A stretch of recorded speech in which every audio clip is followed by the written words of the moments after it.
Hello dear students, welcome to our I'm Master Kajaravan MP. So நாம் எங்க இருக்கோம் 10th standard mathematics chapter 1 relations and functions ல exercise 1.3ல 8th sumக்கு நம்ம வந்தாச்சு. பாருங்க இந்த 8th sum very easy, ரொம்ப ஈஸியான sum தான். So இந்த exercise 1.3 நம்ம நிறைய sum போட்டுட்டே வர்றதால இந்த 8th sum வந்து ரொம்பவே ஈஸியா நமக்கு இருக்கும் அப்படின்றது கண்டிப்பா நீங்க அண்டர்ஸ்டாண்ட் பண்ணிக்கணும்.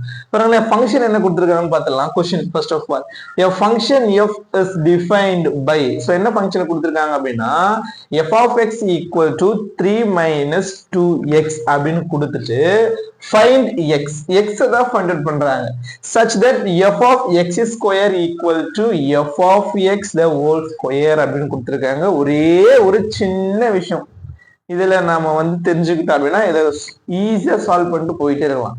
என்ன சின்ன விஷயம், இங்க பாருங்க f of x ஹோல் ஸ்கொயர்னு கொடுத்துருக்காங்க. இதுல நமக்கு எந்த ப்ராப்ளமும் கிடையாது. f of x னா என்னன்றது இங்க கொடுத்துட்டாங்க. ஓகேவா? சோ அப்ப f of x becomes 3 minus 2x னு போட்டு ஹோல் ஸ்கொயர் போட போறோம். That's all. இந்த இடத்துல என்ன சார் பண்ண போறோம், f of x square.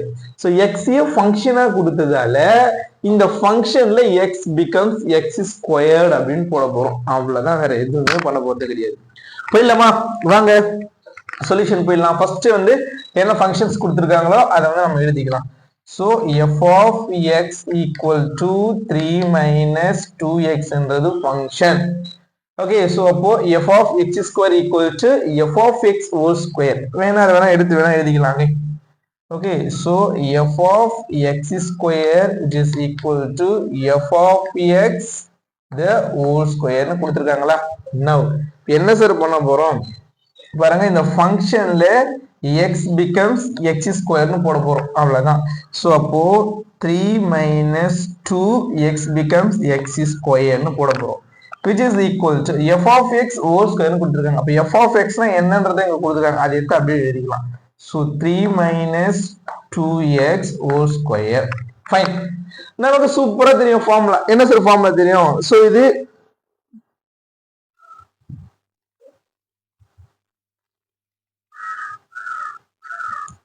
நமக்கு சூப்பரா தெரியும் ஃபார்முலா. சோ இந்த பாருங்க 3 minus 2x similar to a minus b whole square. அவ்வளவுதான், முடிஞ்சு போச்சு. So a minus b whole square ஃபார்முலேட்ல இவனை நம்ம எக்ஸ்பேண்ட் பண்ண போறோம் அப்படின்னா அப்போ நமக்கு அந்த ஃபார்முலா தெரியணும். நமக்கு சூப்பரா தெரியுமே. என்ன formula? a minus b whole square which is equal to என்ன formula? a square minus 2ab plus b square. அவ்வளவுதான், முடிஞ்சு போச்சு. அந்த ஃபார்மேட்ல இவனை எக்ஸ்பேண்ட் பண்ண போறோம். லெஃப்ட் ஹேண்ட் சைடுல என்ன இருக்கும்? 3 minus 2x square which is equal to a square. a னா யாரு? 3. so 3 square minus 2 a யாரு? 3. b யாரு? 2x plus b square. இங்க யாரு? b? 2x. so 2x the whole square. then என்ன? அவ்வளவுதான், முடிஞ்சு போச்சு. a square minus 2ab plus b square. அந்த ஃபார்மேட்ல இவனை எக்ஸ்பேண்ட் பண்ணியாச்சு. அண்ட் தென் இவனை சிம்பிளிஃபை பண்ணி எழுதலாம் வாங்க. 3 ஸ்கொயர். அப்ப 3 ஸ்கொயர்னா 9 அப்படின்றது உங்களுக்கு சூப்பரா தெரியும். மைனஸ் இங்க என்ன பண்ணிருக்கோம்? 3 into. ஓகேவா? சோ 3 into அப்படின்னு வச்சுக்கலாம். ஓகேவா? So 3 2s are 6. 6 2s are 12. Okay, so 12x plus 2x whole square. அப்ப 2 square என்ன வரும்? 4. very good. x square அந்த x square அப்படியே நம்ம வச்சுக்கலாம். Okay, yes. So left hand side என்ன இருக்கா? 3 minus 2x square இருக்கான். see நாம என்ன பண்ண போறோம் பாருங்க, இந்த 3 minus 2x square அந்த பக்கம் அமைச்சிட போறோம். ஓகே, அப்ப ஃபர்ஸ்ட் இந்த பக்கம் இருக்க டேர்ம் நம்ம எழுதிக்கலாம். இங்க என்ன இருக்கு?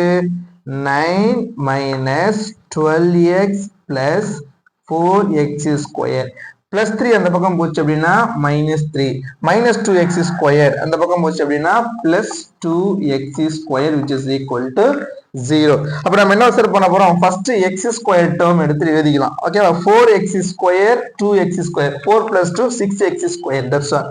so 6x square and then x term நம்ம வந்து எழுதிக்கலாம். 12x வேற எங்க x இருக்காம பாருங்க, வேற எங்கேயுமே இல்ல. so minus 12x and then number எங்க இருக்காம பாருங்க, 9 3. so 9 minus 3 6.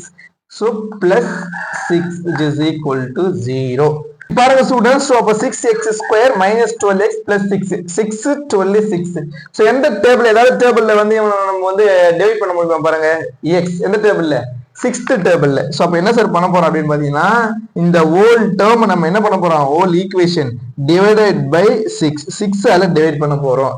அப்ப 6 ஆல டிவைட் பண்ணோம் அப்படின்னா 6 6 கேன்சல் ஆயிடுவானா, 6 ஆல டிவைட் பண்ணா அப்ப என்ன வருவான் இவன், x² minus 6 ஆல டிவைட் பண்ணா 1 6 are 6, 2 6 are 12.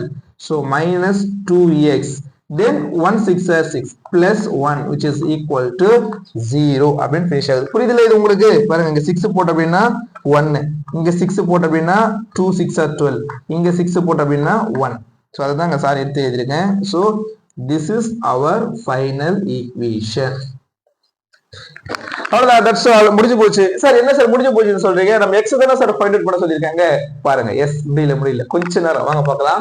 ஒண்ணுமே இல்லை, இதுக்கு ஃபேக்டரைஸ் கண்டுபிடிச்சு அப்படின்னாக்கா தட்ஸ் ஆல், எக்ஸ் வந்து ஈஸியா நம்ம வந்து ஃபைண்ட் அவுட் பண்ணிடலாம். சோ நம்ம லோயர் கிளாஸ்ல படிச்சிருப்போம் ஃபேக்டரைஸ் பண்றது எப்படின்னு நமக்கு தெரியும். அப்ப என்ன சார் வரணும் பாருங்களேன், மல்டிப்ளை மல்டிப்ளை பண்ணோம் அப்படின்னா 1 கிடைக்கணும், ஆட் பண்ணோம் அப்படின்னா நமக்கு என்ன கிடைக்கணும், எஸ் -2 கிடைக்கணும். மல்டிப்ளை பண்ணா 1 கிடைக்கும்னா நமக்கு ஒரே ஆப்ஷன் தான் இருக்கு. என்ன சார் ஒரே ஆப்ஷன், 1 1s are 1, வேற எங்கேயும் 1 கிடைக்கும் போது இல்லை. So 1 1s are 1. அப்ப ஆட் பண்ணா எப்படி சார் நமக்கு வந்து -2, 1 + 1 2 கிடைச்சிருச்சு, பட் -2 இருக்கு. அப்ப நம்ம என்ன பண்ணோம், வெரி குட், ரெண்டுத்துக்கும் மைனஸ் சைன் போட்டா முடிஞ்சு போச்சு. சோ அப்ப என்ன சார் பண்ணலாம், ரொம்ப ஈஸியா ஃபைண்ட் அவுட் பண்ணிடலாம். சோ இது என்ன பண்ண போறோம் நம்ம, x -1 then x -1 which is equal to 0. ஈஸியா நமக்கு தெரியுமே, x -1 equal to 0, x -1 equal to 0. அப்ப x equal to 1, then x equal to 1, which means of x equal to 1, 1 அப்படின்னு நம்ம ஈஸியா இதை finish பண்ணிடலாம். இல்ல இவ்வளவு தூரம்லாம் நீங்க போகவே வேண்டாம், இது உங்களுக்கு ஜஸ்ட் தெரிஞ்சுக்கணும் அப்படின்றது சார் போட்டேன். இவ்வளவு தூரம் நீங்க போகவே வேணாம். இங்க -1 வந்துச்சு அப்படின்னாலே கண்டிப்பா வந்து எக்ஸ் என்னவா சார் இருக்கும்னா ஆப்போசிட் சைனா இருக்கும். எக்ஸ் ஈக்குவல் டு -1 +1 -1 +1 இப்படியே நீங்க வந்து finish பண்ணிக்கலாம். ஓகே டியர் ஸ்டூடெண்ட்ஸ், இது வந்து ஜஸ்ட் நீங்க தெரிஞ்சுக்கணும் அப்படின்றதுக்காக சார் போட்டேன். சோ இதை போட்டுட்டு நீங்க என்ன பண்றீங்க, x ஈக்குவல் டு 1, 1 -1 இருக்கு, அதனால ஆப்போசிட் சைன் +1, -1 இருக்குது, ஆப்போசிட் சைன் +1 போட்டு நம்ம நீங்க ஈஸியா வந்து finish பண்றோம். அவ்வளவுதான், இந்த क्वेश्चन வந்து ரொம்பவே சிம்பிளா வந்து முடிஞ்சிருச்சு. ஒரே டைம் ரீகால் பண்ணிக்கலாங்களா, எஸ் வாங்க ரீகால் பண்ணிக்கலாம், ஒண்ணுமே கிடையாது. ஃபங்க்ஷன் கொடுத்துருக்காங்களா, அந்த ஃபங்க்ஷன் எடுத்து எழுதிக்கிறோம். என்ன ஃபைண்ட் அவுட் பண்ண சொல்லியிருக்காங்க, எக்ஸ் ஃபைண்ட் அவுட் பண்ண சொல்லியிருக்காங்க. ஸோ அப்போ இது என்ன கொடுத்துருக்காங்களோ அதை நெக்ஸ்ட் வந்து நம்ம எடுத்து எழுதிக்கலாம். வெரி சிம்பிள், f(x²) கொடுத்துருக்காங்க. இந்த ஃபங்க்ஷன் x becomes x² போட போறோம். f(x)² கொடுத்துருக்காங்க. அப்போ f(x) தான் ஃபங்க்ஷனா கொடுத்துருக்காங்க, நம்ம ஹோல்² பண்ண போறோம். ஒரே ஒரு சின்ன விஷயம் பாருங்க, a - b ஃபார்மேட்ல a - b format இருக்கிறதால அந்த ஃபார்முலா வச்சு நம்ம எக்ஸ்பேண்ட் பண்ணி சிம்பிளிஃபை பண்ணோம் அப்படின்னா இந்த ஆன்சர் வந்து கிடைக்கும். இவனுக்கு நம்ம ஃபேக்டரைஸ் எடுத்தோம் அப்படின்னாக்கா x ஈக்குவல் டு 1, 1 அப்படின்ற சூப்பரான ஆன்சர் நமக்கு கிடைக்கும். பொறுமையா பாருங்க, சூப்பரா, கண்டிப்பா உங்களுக்கு புரியுதுல, புரியாம போறது எதுவுமே கிடையாது. சோ இந்த கொஸ்டின் எப்படி இருந்துச்சு அப்படின்றத மறக்காம கமெண்ட் பண்ணுங்க. சரி பாருங்க, ஒருமைக்கண் தான் கற்ற கல்வி எழுமையும் ஏமாப்பும் உடைத்து, ஒரு பிறவியில் நாம் கற்ற கல்வி 7 பிறவியிலும் நமக்கு உறுதுணையா இருக்கும் அப்படின்றது யார் சொல்றாங்க, வள்ளுவர் சொல்றாங்க. சோ கல்வி எவ்வளவு இம்பார்ட்டன்ட் அப்படின்றத நீங்க புரிஞ்சுக்கணும், நல்லா படிக்கணும், சூப்பரா படிச்சு இந்த 10th ஸ்டாண்டர்ட்ல ரொம்ப பிகஸ்ட் ஸ்கோர் நீங்க கண்டிப்பா வாங்கணும் அப்படின்றத சார் உங்களுக்கு நான் விஷ் பண்றேன். நெக்ஸ்ட் கிளாஸ்ல ஒரு சூப்பரான கொஸ்டினோட நான் உங்களை மீட் பண்றேன். அது வரைக்கும் கொஞ்சம் வெயிட் பண்ணுங்க. பாய், டாடா, பை, see you.